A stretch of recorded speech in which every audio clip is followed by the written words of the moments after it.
안녕하십니까, 정재훈입니다. 20년이 다 갔습니다. 그러면 이제 21년도 시장을 한 번쯤은 좀 예상을 해볼 그럴 시간이 좀 필요하죠. 그래서 좀 준비를 했습니다. 21년 시장 전망에 대해서 좀 살펴봐야 될 것 같은데요. 아무래도 21년 시장은 상당히 좀 좋은 이 견해를 좀 보이는 그런 얘기들이 좀 많지 않을까 싶습니다. 그래서 저는 주의해야 될 것, 체크를 해야 될 것, 그런 부분들을 좀 위주로 좀 말씀을 드릴 거예요. 대체로 업종이나 섹터 이런 부분들을 보게 되면 대부분 다 공통적으로 들어갈 수 있는 부분들은 IT가 좀 들어갔을 거예요. 그렇기 때문에 뭐 여기서 섹터 얘기는 다음 기회에 좀 말씀을 좀 드려보도록 하겠고요. 지금부터는 이제 시장 전망 중에서 체크를 해봐야 될 그런 부분들을 좀 말씀을 좀 드리도록 하겠습니다. 자, 우선 21년도 시장의 좀 체크 포인트를 좀 보게 되면 첫 번째로 좀 보게 되면 환율을 좀 체크를 해봐야 될 것 같아요. 지금 원화 강세가 여전히 좀 유지가 되고 있죠. 잠깐 원화 강세가 주춤해주는 그런 모습들을 좀 보여주고 있는데 여기에서 일단 기준점을 한번 좀 생각을 해볼 거예요. 기준점을 좀 체크를 해볼 거고 두 번째 부분들은 이제 고객 예탁금이에요. 수급으로 좀 볼 수가 있을 것 같은데 수급적으로 좀 보더라도 체크를 좀 해봐야 될 그런 부분들이 있을 거예요. 그 두 가지 그리고 맨 마지막으로 정부 정책 요 세 가지를 좀 볼 건데 여기에서는 아마 섹터가 좀 나오겠죠. 섹터가 좀 나올 거고 테마가 좀 나오게 될 거예요. 그럼 요 부분들을 좀 잘 보게 되면 내년도 시장에서도 좀 좋지 않을까 그렇게 좀 생각을 하고 있으니까 끝까지 좀 잘 시청을 해주시면 좀 좋을 것 같습니다. 자, 우선 21년도 증권사별 지수 상단을 좀 보게 되면 신한투자증권이 가장 공격적이에요. 3,150에서 3,200포인트를 좀 제시를 하고 있고요. 하나투자증권 같은 경우는 좀 보수적이에요. 2,100 하단으로 좀 잡고 있고요. 상단을 3,000포인트. 그 다음에 하이투자증권 같은 경우는 3,000포인트를 일단 상단으로 좀 제시를 하고 있다라는 점. 그리고 JP모건 같은 경우는 3,200이에요. 대체적으로 좀 보게 되면 3,000포인트를 넘어설 것이다라고 예상한 증권사들이 좀 대다수예요. JP모건뿐만 아니라 외국계 CS 쪽도 마찬가지로 지수 3,000포인트를 넘어갈 것이다라는 그런 얘기들이 있는데 공통적인 이유 뭐 이런 부분들을 좀 살펴보게 되면 첫 번째로는 경기 회복이에요. 경기 회복이 첫 번째 포인트고요. 그다음에 두 번째 부분들은 기업의 실적이 상향 조정될 것이다라는 그런 전망이 있습니다. 이러한 부분들. 그다음에 풍부한 유동성. 공통적으로 들어가는 부분들은 이 총 세 가지가 있어요. 근데 여기에서 좀 한 가지 봐야 될 부분들은 내년도 OECD의 성장률을 좀 보게 되면 하향 조정되고 있는 그런 모습들이 좀 나타나고 있다라는 거. 이 부분들이 좀 부담 요인으로 좀 작용을 할 수가 있을 거예요. 그렇기 때문에 이러한 부분들은 계속적으로 좀 체크를 해봐야 된다라고 좀 말씀을 드려보도록 하겠고요. 어찌됐든 간에 지수 3,000포인트는 넘어갈 것이다라는 그런 전망들이 있어요. 저는 개인적으로 뭐 3,000포인트를 넘어서서 뭐 4,000포인트 갔으면 좋겠습니다. 그러면 개인 투자자분들 계좌가 많이 불어나겠죠? 내년도엔 좀 그래봤으면 하는 그런 개인적인 소망까지 한번 내비쳐 보도록 하겠고요. 자, 우선적으로 봐야 될 부분들은 환율이에요. 우선 여기서 좀 봐야 될 부분들은 검정색 선이죠. 검정색 선은 환율에 대한 추이예요. 환율에 대한 추이가 되겠고요. 그 다음에 이 부분들은 코스피예요. 코스피 시작인데요. 우선적으로 보게 되면 원화가 강세 기조가 유지가 되게 되면 지수도 괜찮은 주가의 흐름들을 좀 보였었어요. 그리고 괜찮은 모습들을 좀 보였었죠. 원화가 약세 기조가 유지가 되게 되면 지수도 밀려 내려오는 그런 모습들이 좀 나타났단 말이죠. 이것도 마찬가지로 원화 약세가 진행이 되니까 지수는 밀려 내려오는 그런 모습들을 좀 보였단 말이죠. 최근의 흐름들을 좀 보게 되면 원화가 급등을 하고 코로나 이슈가 있었어요. 그리고 난 이후에 점진적으로 원화 강세가 상당히 좀 가파르게 진행이 됐죠. 그러면서 지수는 사상 최고치에 근접하는 그런 모습들을 좀 보였단 말이죠. 일단 환율적인 부분들을 좀 체크를 해봐야 될 부분들은 달러 인덱스랑 같이 보시는 게 좀 좋을 것 같아요. 달러 인덱스 자체가 지금 계속적으로 밀려 내려오고 있죠. 그러니까 상대적으로 신흥국 쪽에 있어서의 통화가 강세가 나타나고 있는 그런 모습들을 좀 보여주고 있거든요. 그렇기 때문에 외국인 쪽에 있어서의 매수세가 유입이 된다라고 좀 보시면 좋을 것 같아요. 그러면 결국은 이 환율에 대한 부분들에 있어서 등락은 계속적으로 있을 거예요. 등락은 계속적으로 좀 있을 거지만 여기에서 체크를 해보는 그런 기준점을 좀 보게 되면 저는 개인적으로 박스 권역에서 진행이 좀 되지 않을까라고 좀 말씀을 드리고 싶은데요. 원달러 월봉 차트예요. 월봉 차트를 좀 보게 되면 내년도 시장 같은 경우는 1150원 그리고 1050원 이 구간에서의 박스 권역에서 좀 진행되지 않을까 싶어요.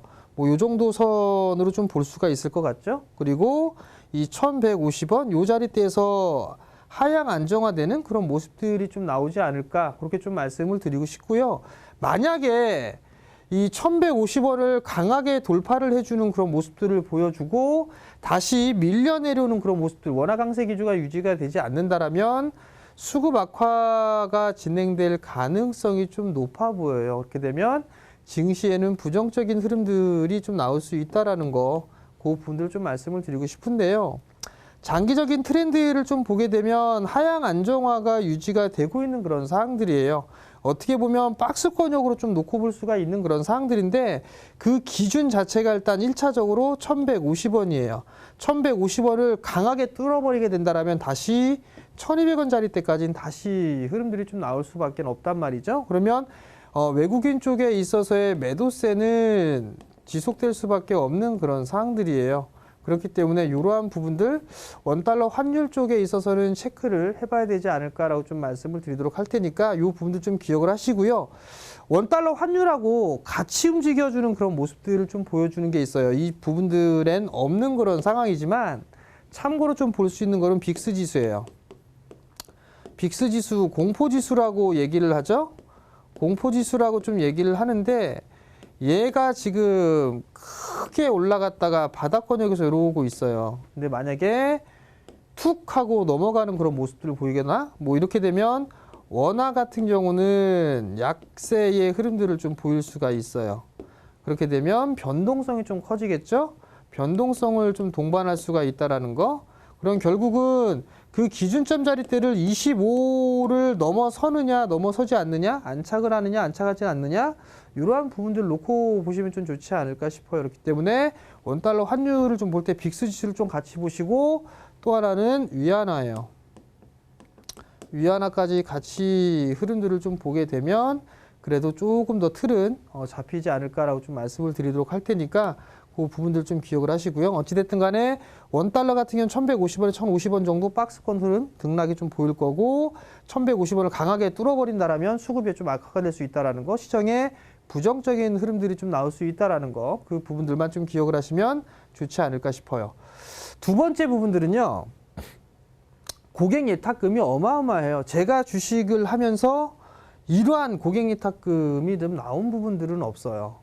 과거에 좀 보게 되면 서브프라임 때 보게 되면 18조였어요. 18조. 그리고 난 후에 2017년도, 18년도 때 가장 늘어났던 부분들이 32조였었어요.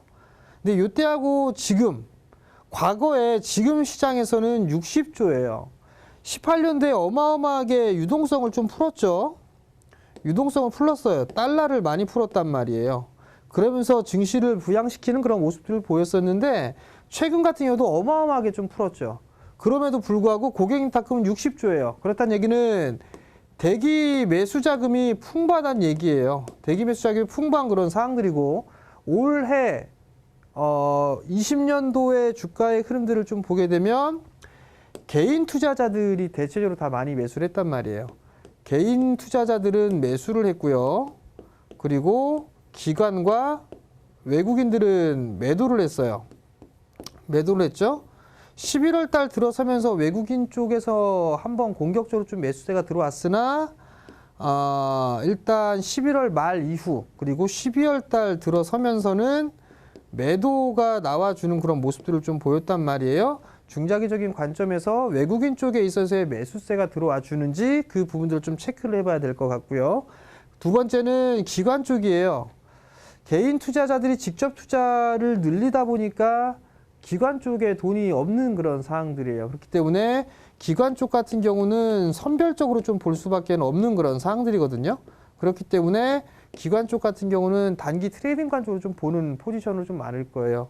기관은 이렇게 좀 생각하시면 좋을 것 같고, 연기금 쪽 같은 경우는 국내 포트 비중이 초과 달성이 됐죠. 수익 비율 자체가. 그렇기 때문에 아무래도 매도는 좀 일부 출회가 되지 않을까 싶어요. 지속적으로. 그럼 결국은 보게 되면 연말 연초, 내년 초에 보게 되면 기관 쪽에 있어서 양도세에 대한 물량 그 부분들을 받아줄 수 있는지, 그리고 고객예탁금이 60조가 넘어서고 있는 그런 사항들인데 고객예탁금 쪽에서 계속적으로 매수세가 들어와 주는지 계속 증가가 되는지 그 부분들을 체크를 해봐야 되지 않을까 싶어요.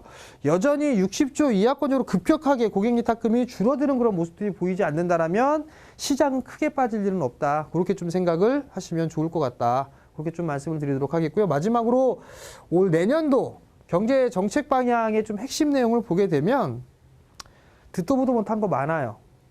지금 다 대부분 다 알고 있는 그런 내용들이 좀 많죠.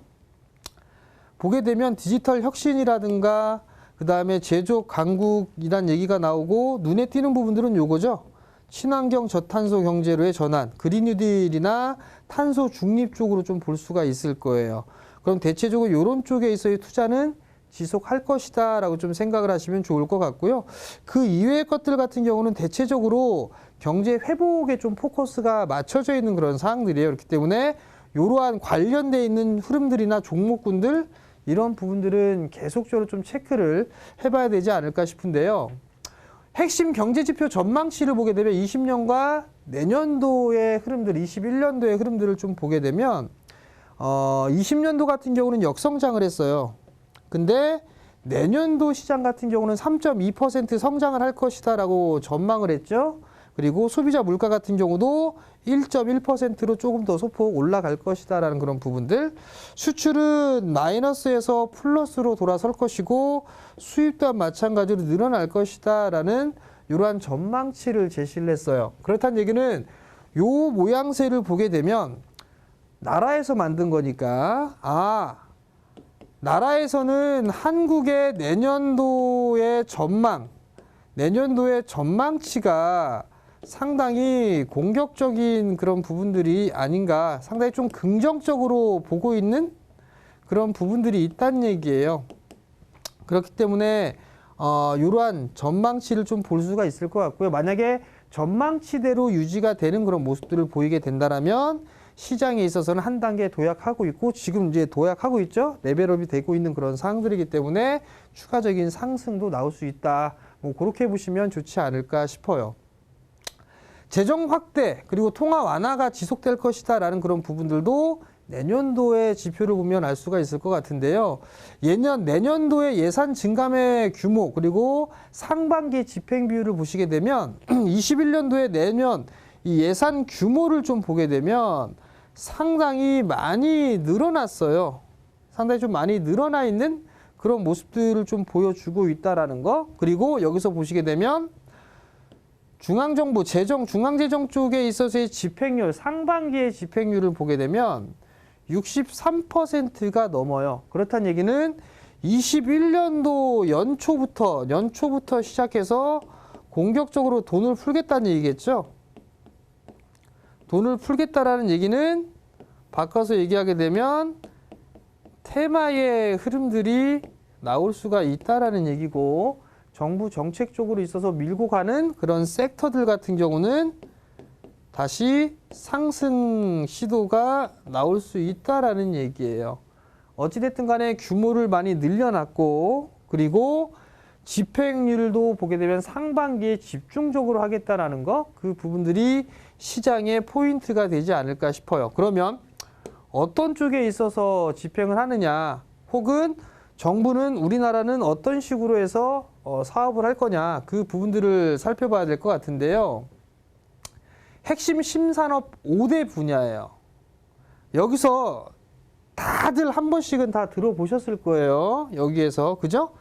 다들 들어봤을 건데 여러분들이 고를 때 참고를 해야 될 거는 이게 분명히 내년도에 테마의 흐름들이 나올 거예요. 테마의 흐름들이 나올 건데 여기서 봐야 될 부분들은 상승을 했느냐, 즉 많이 올랐느냐, 아니면 못 올랐느냐, 요거 체크하세요. 못 올랐느냐, 요것만 체크하면 될 것 같거든요. 자, 그럼 하나씩 좀 볼게요. 최근에 12월 달 들어서면서 많이 올라갔던 그런 섹터들이나 테마성의 흐름들을 보게 되면 바이오, 의료사업 쪽에 있는 종목군들이 좀 많이 올라갔어요. 그죠? 뭐 셀트리온 그룹주들이라든가 삼성바이오로직스라든가 아니면 진단키트라든가 뭐 이런 것들, 뭐 대웅제약이라든가 이런 데 올라갔어요. 대체적으로 코로나에 대한 부분들이 있었죠. 코로나에 대한 관련주들이 많이 움직였단 말이에요. 헬스케어 쪽도 마찬가지죠. 뭐 원격 진료라든가 이런 쪽에 있어서의 기업들이 많이 상승을 했어요. 그죠?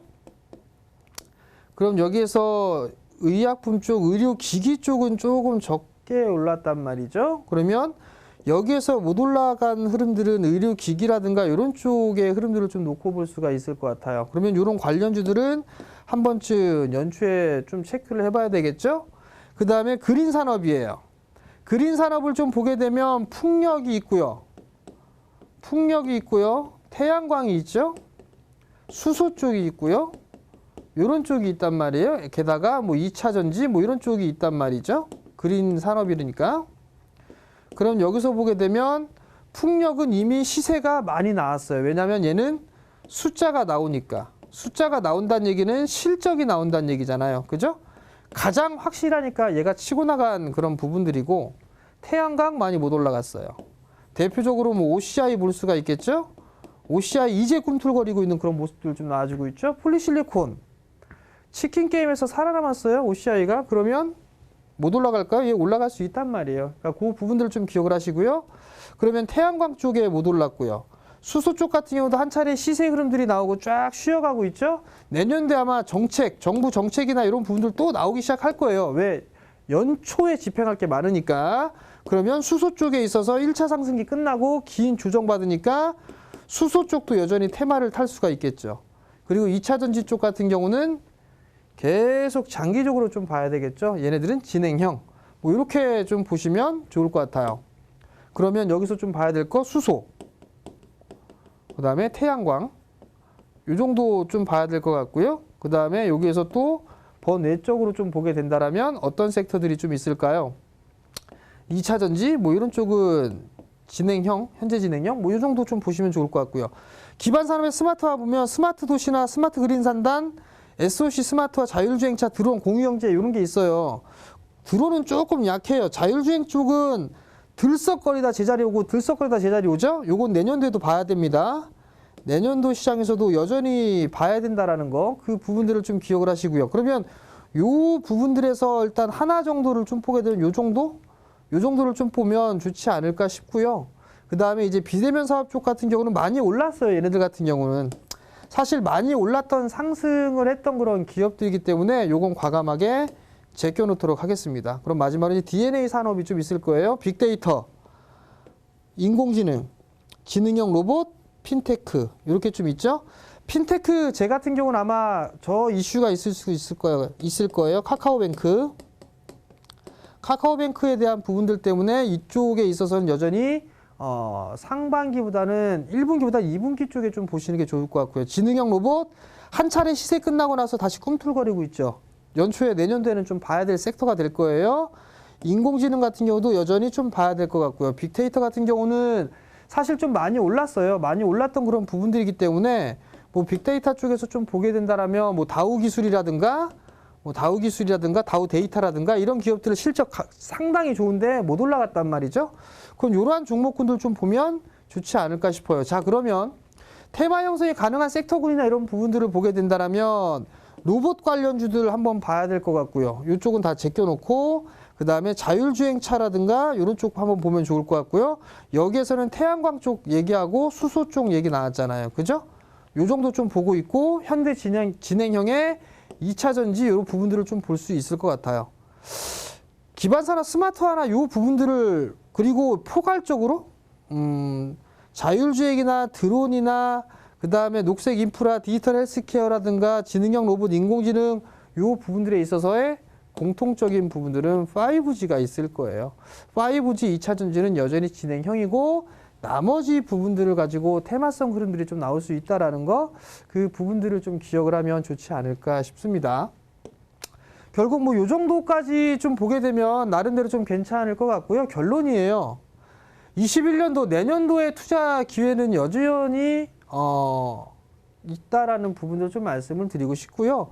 유동성에 대한 확대로 투자의 기회는 지속될 것이다라는 그런 부분들이에요. 포인트는 금리 인상을 언제 할 것이냐, 이 부분들을 좀 체크를 해보면 되지 않을까 싶고요. 네, 선진국보다는 신흥국에 있어서의 재평가가 좀 나와주고 있다라는 거, 국내 쪽에 있어서 만성적으로 저평가를 좀 받았던 부분들은 지정학적 리스크도 있었던 그런 부분들이지만 배당에 좀 상당히 인색했어요. 근데 배당을 좀 많이 늘립니다. 배당이 아마 배당 성향이 30%까지 늘어났어요. 최고치입니다.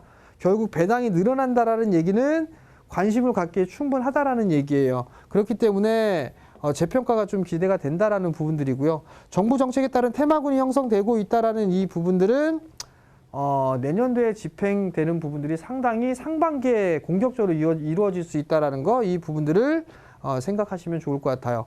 그리고 지수보다는 종목 그리고 섹터에 집중하자라는 이 말씀을 좀 드렸는데 유동성이 너무나 풍부하다 보니까 빠질 때를 기다리지만 지수가 잘 안 빠져요. 그렇다는 얘기는 변동성이에요. 변동성을 활용을 해서 내가 사고 싶었던 종목군들, 그런 종목군들 저가에 매수하면 좋을 것 같고, 그 매수하는 종목군들의 기본적인 베이스는 숫자입니다. 즉 실적이라고 좀 보시면 좋을 것 같아요. 숫자 나오는 주식은 절대로 배신하지 않는다는 걸 기억하시면 좋을 것 같고요. 마지막으로 주식으로 적금하세요. 코로나 때 3월 달에 말씀을 드렸을 거예요. 은행 적금보다는 주식으로 적금을 매달 꾸준하게 넣다 보게 되면 아무래도 배당도 받고 시세 차익도 노릴 수 있고 두 마리의 토끼를 좀 잡을 수 있지 않을까, 그렇게 좀 판단이 되니까 이러한 부분들 좀 잘 기억을 하셨으면 좋겠습니다. 21년도에 투자 기회는 상당히 좀 많을 거예요. 그렇기 때문에 내년도 시장도 좀 긍정적으로 좀 보시면 좋을 것 같고요. 저는 좀 더 좋은 프로그램으로 다시 내년도에 좀 찾아뵙도록 하겠습니다. 이상 정재훈이었습니다.